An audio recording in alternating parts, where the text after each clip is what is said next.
રાજકોટમાં આશા વર્કર બહેનોએ વિરોધ કર્યો છે। પડતર માંગને લઈ મહિલાઓમાં રોષ જોવા મળ્યો। સૌરાષ્ટ્રના અલગ અલગ જિલ્લાઓમાંથી મહિલાઓ એકઠી થઈ જુબિલી ગાર્ડનથી કલેક્ટર કચેરી સુધી રેલી કાઢવામાં આવી। પડતર માંગને લઈ રજૂઆત કરવામાં આવી હતી।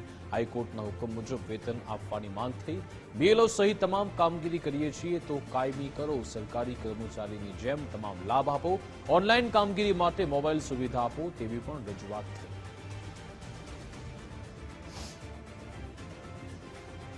બેન છે અર્બનના અમારી માંગ એ છે કે અમને જે ઇન્સેન્ટિવ આપે છે એ ઉપરાંતનું કામગીરી કરાવે છે। અત્યારે એ લોકોને ઓનલાઈન કામગીરી અમારી પાસે કરાવી છે પણ અમને મોબાઈલ કે કંઈ આપેલું નથી, તો અમારા મોબાઈલથી અમારે કામ કરવાનું છે। તો અમારી માંગ એવી છે સરકારને કે અમને છે ને મોબાઈલ આપે તો અમે ઓનલાઈન કામગીરી કરવાની ના નથી, અમે કામગીરી કરવાની ક્યારેય ના જ નથી પાડી, પણ એ લોકો જે કામ કરાવે છે અમને સ્વયંસેવક ગણે છે અને અમને ઇન્સેન્ટિવ બેઝ ગણે છે। તો એ લોકોએ જે કામગીરી આપવી છે એનું પેલા ઇન્સેન્ટિવ મહેનતાણું અમને આપવું જોઈએ, નક્કી કરવું જોઈએ। આજે અમે કેટલા વર્ષથી આ પીએમવીવાયની કામગીરી કરીએ છીએ પણ ઓનલાઈન કામગીરી કરીએ છીએ પણ અમને એક પણ રૂપિયો હજી મળ્યો નથી। 2022થી અમે આ કામગીરી કરીએ છીએ પણ એક પણ રૂપિયો અમને હજુ સુધી મળ્યો નથી। ઓનલાઈન કામગીરી જો એ લોકોને કરાવી છે તો ઇન્સેન્ટિવ તો આપવું પડે અને અમારી પહેલી માંગ એ છે કે અમને કાયમી ગણે અને અમે સ્વયંસેવકમાંથી અમને એક કર્મચારીનો હોદ્દો આપશે। અમારી માંગ એ છે કે હાઈકોર્ટનો જે ચુકાદો છે એ પ્રમાણે સરકાર અમને આપે, અમારા વેતનમાં વધારો કરે। અત્યારે તફાવત શું છે બેન?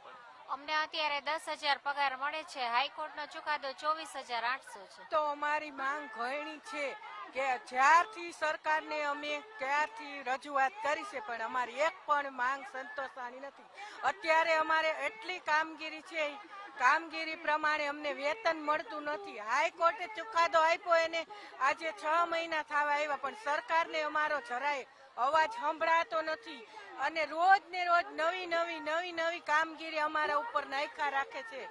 એમાં ઓછું અધૂરું હતું તો બીએલઓની કામગીરી પણ અમને સરકારી નોકરિયાત ગણતા નથી, માનદ વેતનમાં ગણે તો અમને બીએલઓની કામગીરી શું કામ આપવી જોઈએ?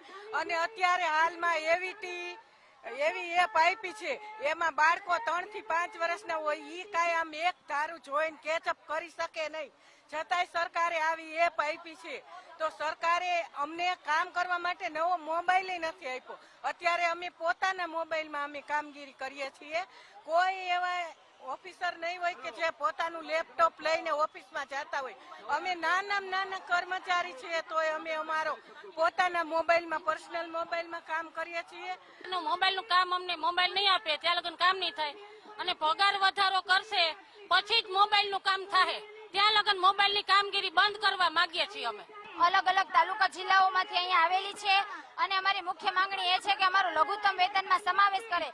જે હાઈકોર્ટે ચુકાદો આપેલો છે કે 24,800 આંગણવાડી વર્કરને અને 20,300 આંગણવાડી હેલ્પરને ચૂકવવા જોઈએ, જેને 6 માસ પૂર્ણ થયા છે છતાં સરકારે આજ સુધી કોઈ જાહેરાત કરી નથી। તો લઘુત્તમ વેતનમાં અમારો સમાવેશ કરે, સારી ક્વોલિટીના મોબાઈલ પ્રોવાઈડ કરે અને જે દરો ભાવ મસાલા ગોળ મસાલાના ચૂકવવામાં આવે છે એ 2019 પછી વધારો કરેલ નથી તો એમાં પણ વધારો જાહેર કરે। આ અમારી મુખ્ય માંગણીઓ